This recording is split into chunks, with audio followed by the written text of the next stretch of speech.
Olá a todos e sejam muito bem-vindos a mais um episódio do podcast Sem Contraindicações, um podcast que faz bem à saúde, com ação rápida e efeito prolongado.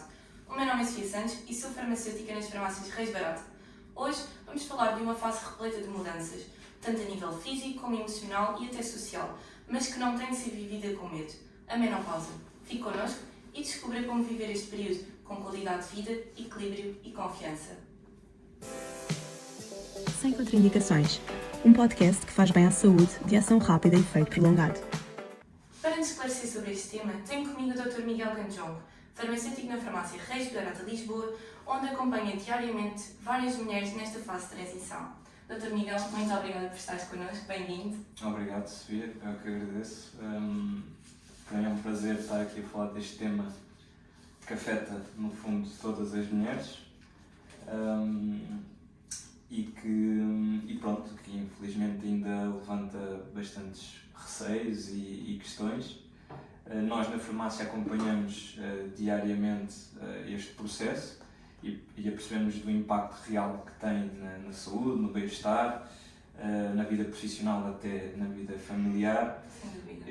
E por isso, quanto mais informação clara e acessível houver sobre o tema, mais tranquila e saudável é esta transição para as mulheres. Bom, então vamos lá trazer para aqui a informação de qualidade.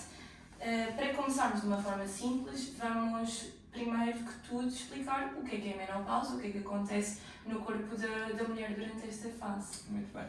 Portanto, a menopausa é um marco natural na vida reprodutiva da mulher.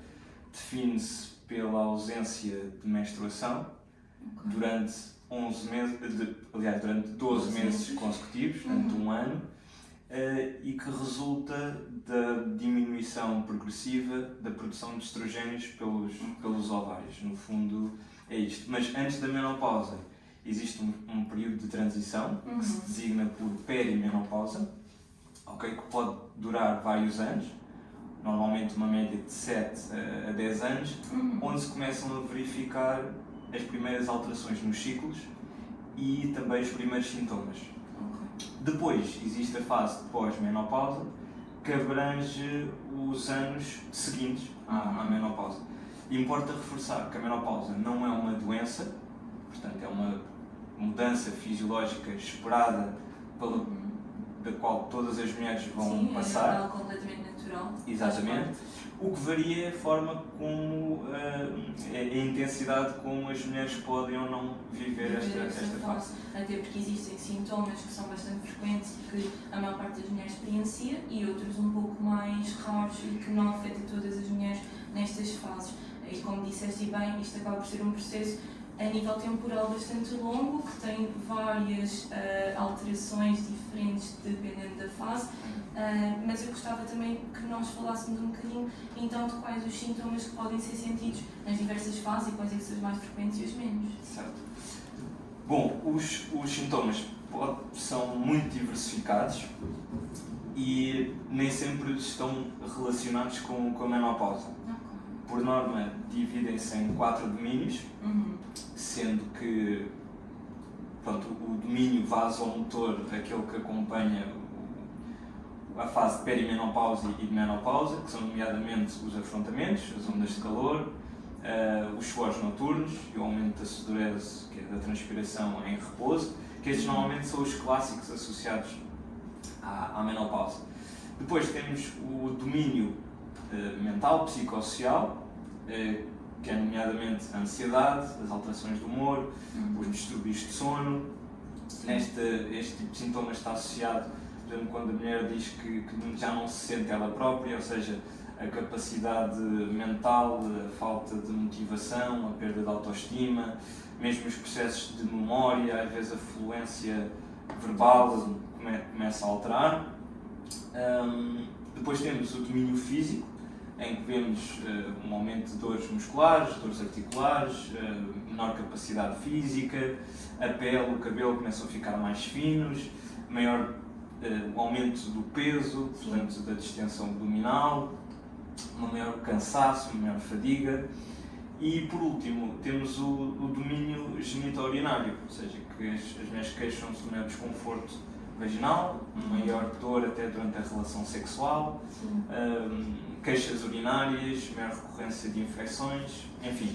Portanto, este quadro de sintomas pode ser sempre muito desgastante, mas a boa notícia é que há estratégias para evitar e para aliviar esses sintomas. E é aqui que a farmácia tem um papel importante. Importante, claro, porque como vimos e te explicaste bastante bem, temos sintomas em diversas áreas, portanto afetam as mulheres de formas distintas. Algumas podem sentir estas partes mais físicas do tónus muscular, da força, ser mais afetado que outras sentirem a parte psicológica mais afetada, mais desgastada, e portanto é preciso sempre perceber quais são os sintomas, e para isso também é preciso a pessoa ter informação, porque se ela não souber que os sintomas serão relacionados com a menopausa, também é difícil associar uma coisa à outra, não é? Porque há aqui sintomas, como tu mencionaste, que se calhar uma pessoa não associa diretamente, uma falta de autoestima pode não ser logo diretamente associada à questão da menopausa, e portanto é importante a própria mulher saber que pode estar relacionado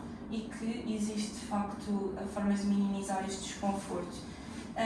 E portanto estes diversos sintomas, claro que têm aqui o potencial para afetar a qualidade de vida de uma forma devastadora, se não forem monitorizados e de uma certa forma minimizados, não é? Sim, ou seja, quando o sono falha, quando as mulheres têm afrontamentos onde as calor inesperados, quando há alteração, portanto, quando o humor oscila, não é? Quando há fadiga constante, isto impacta sem dúvida a vida das mulheres, não só a vida profissional, como até as relações familiares. Pronto. Mas a boa notícia, mais uma vez, é que pronto, há soluções, e nós, enquanto farmacêuticos, temos esse papel aqui de acompanhar, de sinalizar, de reforçar a literacia, como tu estavas a dizer, para que a pessoa consiga reconhecer que a partir daqui estes sintomas são fruto das alterações hormonais adjacentes ao processo de transição menopausa. Sim. Antes de partirmos aqui mais propriamente para o papel do farmacêutico, que é algo que eu quero obviamente trazer para esta discussão, queria também ainda, relativamente aos sintomas, que explicasses, se calhar existem alguns sintomas que não são propriamente tão normais assim, que é preciso outro tipo de avaliação, nomeadamente uma avaliação médica, até para podermos descartar outro tipo de patologias, doenças que possam estar a causar essas alterações. Não sei se tens aqui alguns destes sintomas que é preciso mais cautela para trazer aqui para o nosso ouvinte. Sim, ou seja, há sintomas, portanto há sinais que merecem uma orientação, um encaminhamento, portanto, que motivam esse encaminhamento médico de forma rápida, okay? Que podem não estar relacionados diretamente com a menopausa, nomeadamente, por exemplo, hemorragias extensas, principalmente numa fase pós-menopáusica,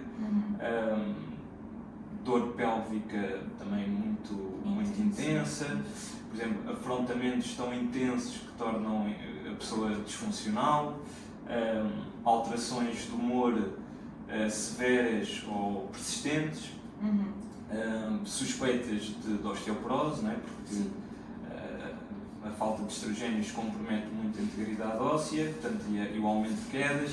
Enfim, existem vários fatores para os quais nós devemos estar bastante atentos, e enquanto farmacêuticos a nossa missão aqui é encaminhar e orientar o mais rapidamente possível. Claro, estar atentos a estes sintomas um pouco mais graves. Entretanto, quando os sintomas são mais ligeiros e mais toleráveis, mas mesmo assim, obviamente comprometem o dia-a-dia da pessoa, existem estratégias práticas para nós implementarmos no dia-a-dia para conseguirmos viver esta fase com mais equilíbrio, com mais qualidade de vida. Por exemplo, a nível de suplementação alimentar e até de hábitos alimentares. Certamente que existem alguns alimentos ou algumas formas de alimentação que podem ter mais benefícios do que outras, não é? Sim. Pronto, uma alimentação equilibrada e variada é um pilar fundamental. Para todos, não é? Independente da fase de vida certo. que estejam. Mas, no caso das pessoas que estão a atravessar esta transição, portanto, o corpo necessita de um maior suporte, mesmo a nível ósseo, muscular e até para o sistema cardiovascular. Pronto, aqui o que é importante? É importante que a alimentação seja rica em fruta, legumes, leguminosas, sementes, cereais integrais, portanto é importante haver um bom aporte de fibra. A proteína, o consumo de proteína deve ser adequado, porquê? Porque há uma perda de massa muscular, ok? E essa perda de massa muscular está muitas vezes ligada a um risco maior de osteoporose. Portanto, os ossos têm menos suporte, não é? Exatamente, por isso também faz sentido aqui haver uma maior ingestão de cálcio, de vitamina D, que é importante para fixar o cálcio dos ossos. É importante evitar aqui algum tipo de substâncias, nomeadamente estimulantes. O álcool, o consumo deve ser moderado. A cafeína ou produtos condimentados podem muitas vezes ser o gatilho para ondas de calor, portanto tudo isso tem que ser tido em causa.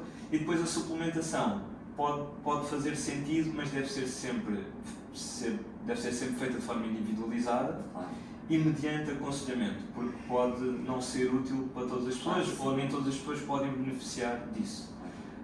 Existem também os chamados fitoestrogénios, que ajudam de uma forma natural e não hormonal a gerir alguns sintomas associados à menopausa, mas mais uma vez não são universais e podem até ser contraindicados. Temos sempre de avaliar caso a caso. Exatamente, portanto pode fazer sentido a pessoa fazer um suplemento de cálcio, vitamina D, magnésio para a questão muscular, para a questão da fadiga e entre outros, mas esses deve ser sempre procurado num farmacêutico, não é?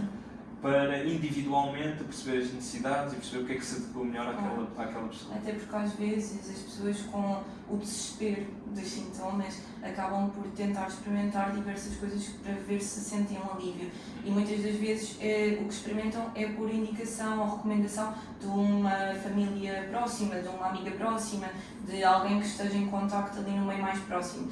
Mas lá está, o que funciona para uma mulher não funciona necessariamente para a outra. Nós somos todas diferentes e, portanto, temos sempre de procurar um aconselhamento personalizado, individualizado e que realmente nos traga aqui o que é necessário para nós e não aquilo que funciona para os outros. Somos todos muito diferentes nesse aspecto. Existe também, além da alimentação, outros cuidados, nomeadamente o exercício físico, até porque mencionaste muito bem a questão do tónus muscular, da força que vai sendo perdida e o exercício será certamente útil para tentar contrariar essa tendência. Sem dúvida, eu acho que, aliás, o exercício é uma ferramenta que muitas vezes que é muito eficaz na gestão dos sintomas e é pouco falada e às vezes até descurada para ajudar aqui a passar por esta fase com um maior equilíbrio e com maior qualidade de vida. Pronto, dentro do exercício físico, o que se recomenda nestes casos é, por exemplo, o treino de força, porque devido a esta perda de massa muscular, o treino de força vai aqui ajudar a combater essa perda e ao mesmo tempo ajuda também a contrariar a diminuição do metabolismo. Okay? Portanto, a pessoa fazendo um treino de força ajuda aqui a combater estas duas vertentes. Depois temos a atividade aeróbia moderada, como caminhadas, natação. Isso vai ajudar aqui no suporte, principalmente da saúde cardiovascular, okay? a diminuir o risco cardiovascular. E para além disso também ajuda na regulação do humor. Claro. Okay? Pronto. Depois, para além disso, temos a questão do equilíbrio e da flexibilidade, ou seja, a estrutura óssea fica mais fragilizada, há um maior risco de quedas, okay? E, por exemplo, há alguma evidência que, por exemplo, o Pilates ou atividades como o Yoga ajudam nesta questão do equilíbrio e da flexibilidade. Portanto, claro que depois, idealmente, as pessoas devem fazer este tipo de atividade com ou sem acompanhamento, mas idealmente com acompanhamento específico para este tipo de necessidades. Mas sim, sem dúvida que o exercício faz uma grande diferença para a qualidade de vida destas pessoas. Sim, até porque quanto maior a mobilidade, depois menor o risco das próprias quedas, como mencionaste, e sabendo que há uma quase tendência certa para uma fratura óssea neste período, não é? Porque se não forem tomadas as medidas necessárias, a osteoporose é mesmo muito comum. Se pelo menos tivermos a mobilidade e tivermos aqui a destreza física para nos proteger durante uma queda, já é meio caminho andado para prevenir essas fraturas que são muitas das vezes quase certas, infelizmente, por causa então da porosidade dos ossos. Entretanto, falaste várias vezes, e eu também, aquilo que ouço durante os atendimentos e com pessoas conhecidas, que os sintomas aqui vasomotores, parte dos afrontamentos, dos suores noturnos, se calhar são aqueles que são mais evidentes nesta fase ou que pelo menos afetam uma grande maioria das pessoas. Sim. Que estratégias é que recomendas para tentar minimizar este desconforto? Bom, relativamente aos distúrbios de sono, que estão muitas vezes associados aos afrontamentos e aos suores, aqui é importante que haja uma boa higiene de sono, portanto, rotinas consistentes, portanto, a pessoa deve idealmente ter sempre os mesmos horários de acordar e de deitar. Depois, por exemplo, ganhar o hábito de evitar a exposição a ecrãs, de ter o ambiente no quarto, mantê-lo fresco, okay? Porque se tivermos um ambiente quente isso é mais favorável para as tais ondas de calor repentinas. Utilizar roupa leve, muitas vezes aconselhado utilizar roupa em camadas, para que a mulher gira melhor a temperatura do corpo, muitas vezes está desregulado por causa destas oscilações, né, hormonais. Pronto, evitar o consumo de estimulantes próximo da hora de deitar. Há alguma evidência que, por exemplo, exercícios de respiração, até a meditação é recomendada, okay, na clínica, para também ajudar a gerir esses aspectos. E sim, já temos aqui algumas medidas que a pessoa pode adotar no estilo de vida que ajudam nesse sentido. Eu acredito que, mesmo que não resolvam, vão minimizarem muito aquilo que é o desconforto. E, como disseste bem, já são várias medidas aqui. E deixa-me só acrescentar, desculpa, que depois também nível de suplementação, não é? Que é uma área também que nós trabalhamos muito. Há também opções de origem natural, como passiflora ou valeriana, que podem também ajudar até mesmo a melatonina às vezes pode ser útil. Por exemplo, pode ser útil sim para ajudar nestes distúrbios de sono associados à menopausa. Sim, a passiflora e a valeriana têm um efeito relaxante, não é? Acabam por, até quando o stress acaba por ser o fator essencial desta insónia, aí essas são realmente ajudam mais. E se for uma questão mais de, por exemplo, uma insónia de manutenção, aí a melatonina pode ser uma opção muito interessante, mas claro que, mais uma vez, recorrer sempre ao aconselhamento farmacêutico é importante para garantir que escolhemos a melhor opção para nós e para as nossas caixas. Existe depois também aqui outro tipo de aconselhamento, além do farmacêutico. Falámos do aconselhamento médico em questões em que são sensações e os distúrbios mais fortes e, portanto, aqui o acompanhamento médico é essencial, mas o acompanhamento psicológico pode também ter um grande benefício para a mulher nesta fase. É uma fase cheia de mudanças, é necessária uma adaptação constante a todas estas mudanças. Isso por si só já seria aqui o acompanhamento psicológico recomendado, mas depois temos ainda mudanças que alteram não só a forma como a mulher vê o mundo e se vê ela própria, mas a mesma forma química como as suas emoções se criam no cérebro, não é? Portanto, aqui acho que podemos sempre recomendar o acompanhamento psicológico. Sim, ou seja, a saúde física é tão importante como a saúde emocional, não é? E nesta fase, lá está, há uma oscilação constante do humor, há uma perda de motivação, há uma perda até de confiança pessoal, de autoestima. Portanto, nesta fase costumamos dizer que as mulheres, nesta fase as mulheres perderam-se delas próprias ou já não se reconhecem.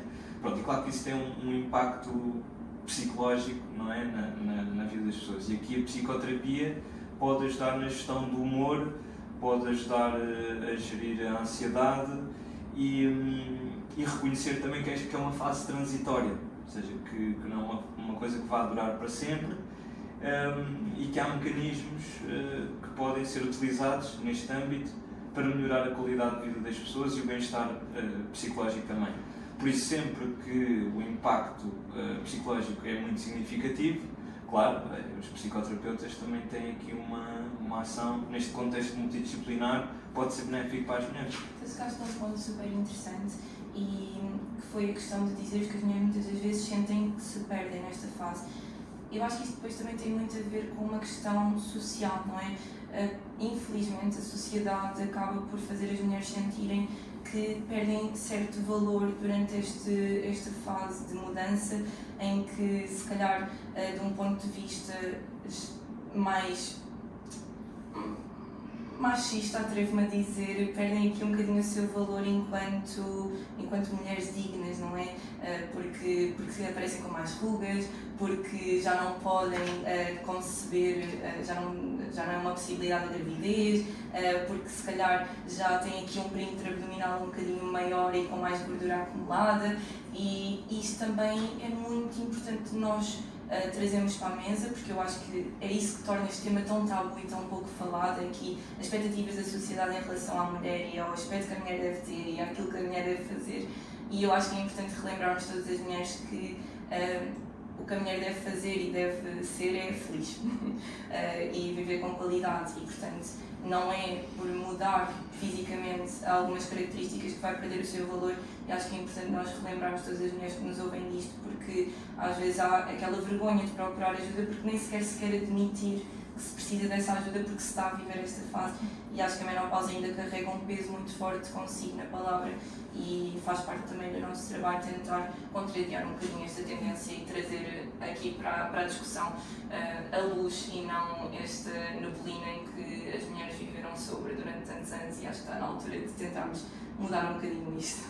Sim, podemos e devemos contrariar. Claro que a dimensão cultural e as crenças associadas também à menopausa são muito fortes. Eu dou-te um exemplo que temos no mundo árabe. A menopausa é designada por The Age of Despair, que é a idade do desespero. Portanto, que tem que ver com o papel da mulher enquanto reprodutora, portanto, tem que ver com a importância que eles dão à família, portanto, e quando ocorre a menopausa, basicamente a mulher deixa de conseguir reproduzir, portanto há um bocado este nome que dá um peso depois, e que influencia a forma como as pessoas vivem a menopausa. Mas, por exemplo, temos em vários países da Ásia, eu creio que é na China, em que eles já chamam a menopausa como the new spring, que é nova primavera, ou seja, que só a denominação dá outra leveza, ou seja, e a forma como as pessoas nestes países percepcionam a menopausa é completamente diferente. Portanto, é inegável que esta questão cultural que afeta, temos aqui que desmistificar e ajudar a desconstruir, para que não tenha de ser uma coisa pesada, que tenha que ser uma coisa de sofrimento, no silêncio. Nós aqui na Europa gostamos muito de termos médicos, não é? Sim. E a menopausa é vista como um termo médico, então isso para as pessoas, tudo o que são termos médicos, assusta sempre um bocadinho, não é? E as pessoas associam logo a doença, e pronto, e cabe-nos a nós também desconstruir estas percepções. Sim. Para que seja apenas uma nova primavera. Acho que devíamos adotar o termo, eu gostei. Talvez fosse boa ideia sempre. Podia ser uma petição para adotar o termo. Então, continuando aqui ainda sobre a questão de formas de minimizar sintomas, temos terapêuticas hormonais disponíveis, ainda não mencionámos isso, portanto, uma fase caracterizada por mudanças hormonais, um decréscimo dos níveis de estrogênio. Claro que faz sentido que haja aqui, eventualmente, uma terapêutica hormonal. Ou será que faz sempre sentido? Se calhar não faz sempre, não é? Bom, é assim, as terapêuticas de substituição hormonal tendencialmente podem ser extremamente benéficas. No entanto, a decisão é sempre médica, é sempre feita de forma individualizada, ok? E sempre com base numa avaliação do benefício e risco. Claro. Portanto, respondendo à tua questão, pode ser ou não ser, não é para todas as mulheres, e há mulheres que não vão optar por fazer, e tudo bem, mas existem, por norma, são muito eficazes em mulheres selecionadas, nomeadamente para controlar não só os afrontamentos, mas a qualidade do sono, a saúde óssea e também a saúde vaginal. Okay? Mas sim, ou seja, tem que ser sempre mediante indicação médica, com base na relação risco-benefício. Quais é que são as principais opções que existem? São estrogénios na sua forma isolada, ou combinações entre estrogénios e prostagénios, ou prostagénios isolados. Okay? Estes podem ser tomados via oral, com efeito sistémico, ou via tópica local, através de forma de géis, sprays, pensos transdérmicos, ou através de cremes vaginais, okay? Nomeadamente para os sintomas vaginais. Nós, enquanto farmacêuticos, cabe-nos fazer o acompanhamento destas terapêuticas, promover e reforçar a adesão e monitorizar os efeitos. Os sintomas que podem surgir, sim. Claro.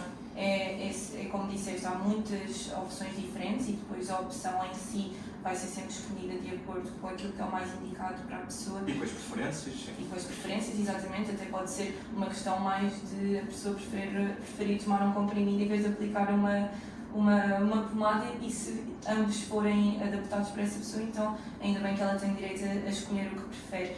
E lá está depois aqui o farmacêutico a ajudar nesta monitorização contínua, temos um contacto mais próximo no dia-a-dia com a população e, portanto, também conseguimos fazer esse tipo de intervenção mais constante. Boa. E, portanto, chegamos aqui a falar outra vez novamente do impacto do farmacêutico e acho que agora sim podemos pegar neste tema a sério e tentar desenvolver, porque esta questão da menopausa, muitas das vezes nós falamos de uma perspectiva individual, não é? Aquela mulher que tem aqueles sintomas e que vive aquilo. Mas na verdade isto depois também se traduz numa questão de saúde pública e aqui sim acho que também faz sentido falar mais uma vez do papel do farmacêutico e da farmácia comunitária no apoio aqui às mulheres durante esta fase. Sim, ou seja, temos cada vez mais mulheres a viver mais anos, okay? Estima-se que cerca de 1/3 das mulheres em todo o mundo estão em fase pós-menopausa, okay? Portanto é uma representação significativa, e isto significa num risco aumentado portanto, num risco cardiovascular aumentado, num risco de tudo, não é? Distúrbios de sono, sim, de osteoporose, enfim, de doenças metabólicas, e claro que isto tem impacto principalmente até no desempenho do dia-a-dia, mas principalmente a nível social, não é? De sociedade, na produtividade laboral. Claro. Isto impacta muito as performances profissionais das mulheres. O sistema de saúde, sim. Ok? E para além disso o bem-estar familiar. Portanto, o impacto é inegável e nós, portanto, enquanto farmácia comunitária, estamos aqui num ponto privilegiado de acesso, ou seja, somos talvez o ponto mais acessível, ok? E enquanto farmacêuticos nós estamos aqui para ajudar, para sinalizar os sinais de alarme, para monitorizar os tratamentos, para reforçar a literacia, porque ainda há muito para fazer também nesse âmbito, no que toca ao universo da menopausa.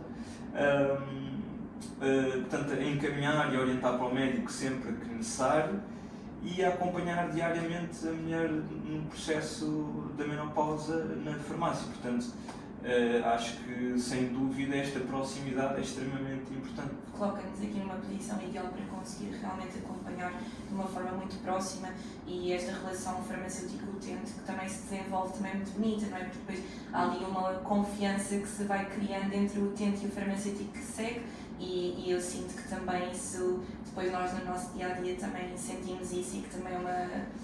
Desculpa, interromper, porque eu acho que essa é mesmo a palavra-chave, que é a confiança. Porque o que eu sinto é que as mulheres não têm plataformas por onde recorrer, portanto, há vários estudos que demonstram que há essa queixa de falta de informação, que os próprios médicos assistentes de medicina familiar, outras especialidades, não estão tão capacitados. Por vezes até também terem receio de falar sobre o assunto e não direcionar para a especialidade da ginecologia, não é? Sim, pronto, talvez a especialidade de ginecologia seja a mais preparada para este tópico, mas ainda assim há falta de informação, há falta de mecanismos. Há falta de estudos, não é? Sim, ou seja, embora comece a haver um maior interesse, ainda há muito para fazer, sem dúvida, ainda há muito trilho a caminhar, mas principalmente, e voltando àquilo que eu estava a dizer, nós, enquanto profissionais de saúde e agentes de saúde pública, acho que devemos fazer com que aproveitar esta relação de confiança para que as pessoas se sintam confortáveis, não é? Para saírem do silêncio ou da falta de informação para um sítio onde essa informação está disponível, é de confiança e que pode fazer diferença na vida das pessoas. Sem dúvida, acho que é isso mesmo. O nosso tempo está quase a acabar, mas mesmo assim, não te vais já embora, ainda temos aqui tempo para um mitos e verdades, portanto eu vou dizer algumas afirmações e depois tu vais dizer se são verdadeiras ou falsas e dar uma breve explicação do porquê de ser ou verdade ou de ser falso. Primeiro que tudo, a terapia hormonal na menopausa causa cancro da mama. Ok, esse é um clássico. É uma afirmação falsa, ok? Ou seja, por si só essa relação causal já foi desmistificada, desconstruída. Portanto, a terapia de substituição hormonal varia consoante o tipo de pessoa, portanto, e as suas necessidades, os seus tipos o seu quadro de sintomas, e por norma, portanto, para as pessoas que são selecionadas, é bastante segura e bastante benéfica. Claro que não é para toda a gente e, em alguns casos, é até mesmo contraindicada e está desaconselhada. Mas sim, por si só, por exemplo, a obesidade tem um risco muito maior de provocar cancro. O tabagismo o alcoolismo também apresenta um risco muito maior de desenvolver cancro quando comparado com este tipo de terapias. Claro, às vezes é mesmo só a desinformação, não é? Que causa aqui estas ideias menos acertadas, mas que lá está, é o nosso papel também tentar mencionar aqui a verdade, trazê-la para a medicina. Outra frase, nem todas as mulheres beneficiam da terapêutica de substituição hormonal. Que já dissemos aqui. Já mencionámos aqui, que é verdade, não é? Os fitoestrogénios são sempre uma alternativa segura e eficaz. É falso, ou seja, pode-se adequar em algumas mulheres, ok? Pode trazer benefícios para algumas mulheres, no entanto não é universal, ou seja, para algumas mulheres pode até estar mesmo contraindicado. Sim, até porque os fitoestrogénios eles acabam por ser miméticos, não é? Semelhantes aqui um bocadinho, tentam imitar aquilo que seria o efeito dos estrogénios, mas... Sim, ou seja, em termos químicos têm uma estrutura similar e depois no corpo vão ter uma ação estrógeno-like, não é? Que mimetiza, como estavas a dizer, e bem a ação de estrogénios. E em casos, por exemplo, de pessoas com históricos de cancro hormonodependentes ou que não possam, por algum motivo, fazer estrogénios, portanto, os fitoestrogénios, por lógica, também poderão não estar indicados nesse tipo de pessoas. Sim. Penúltima frase. A menopausa faz as mulheres ficarem instáveis emocionalmente. Pronto, é uma afirmação, diria eu, falsa também. Portanto, as mulheres não são propriamente, não é uma questão de instabilidade, ok? São as alterações hormonais que provocam mudanças de humor, ok? E essas mudanças de humor podem e devem ser tratadas. Portanto, há uma instabilidade hormonal, mas não do humor. Portanto, isso é uma consequência, sim, mas que não é propriamente uma instabilidade. Sim. Muito bem. Para terminar, a menopausa ainda é um processo relativamente pouco estudado. Pronto, como dissemos há pouco, ou seja, há cada vez mais interesse, mesmo em plataformas como estas, em vários canais, há cada vez maior, portanto é um tema quente, digamos assim, atualmente. Sim. No entanto, para a comunidade científica, nem sempre é alvo portanto, objeto de estudo e sim, há muito que ainda se pode fazer, sem dúvida. Historicamente é um tema relativamente muito recente, não é? Aqui para a parte da investigação clínica começou a ser estudado há relativamente pouco tempo e espero eu que com certeza agora nos próximos anos vai ter aqui também mais conhecimento a vir ao de cima. E como todos os outros temas de saúde que existem, temos sempre tanto a aprender, mesmo quando já sabemos muito, ainda há sempre tanto para sabermos, por isso eu estou com uma perspectiva de felicidade e de contentamento de saber que será um tema agora que, como tu disseste, está mais na moda e isso também vai trazer aqui mais informação interessante. Boa! Pronto, eu acho que aproveito também para, em tom de conclusão, para dizer que a farmácia comunitária e nós, enquanto farmacêuticos, estamos aqui, ou seja, não é preciso passar por esta fase em silêncio, em sofrimento, com vergonha, portanto, e nós estamos aqui ao dispor para acompanhar e para ajudar a viver com mais equilíbrio e com qualidade de vida, no fundo. É para isso que nós cá estamos. Boa. Dr. Miguel, muito obrigada por me ajudares a desconstruir este tema que ainda é tabu e por teres trazido tanta informação tão clara, tão necessária. Agradeço-te mesmo por teres aceito este desafio. É que agradeço. E a todas as mulheres que nos estão a ouvir, espero que saibam que não estão sozinhas. Nós, nas farmácias Reis Barata, temos o serviço da consulta da farmacêutica da saúde da mulher, que está disponível para todas as mulheres que quiserem fazer a marcação pelo nosso website. E nestas consultas, os farmacêuticos irão acompanhar passo a passo esta transição, dando aqui todo um acompanhamento não só a nível daquilo que se pode ser feito de suplementação, de alimentação, de mudanças do estilo de vida, como também, se for necessário, reencaminhar para o médico ou reencaminhar para outro profissional de saúde que tenha outras competências mais adequadas para aquilo que são os sintomas que estão a ser sentidos. E, portanto, esperemos que nos venham visitar e temos todo o gosto em recebê-las. Não se esqueçam também de subscrever o podcast para não perder os próximos episódios e partilhem com os vossos amigos e familiares. Faça a diferença na saúde de quem mais gosta. Se este tipo de conteúdo lhe interessa, siga-nos também nas nossas redes sociais para não perder nenhuma das novidades. Por hoje é tudo e até ao próximo episódio. Sem contraindicações. Um podcast que faz bem à saúde de ação rápida e efeito prolongado.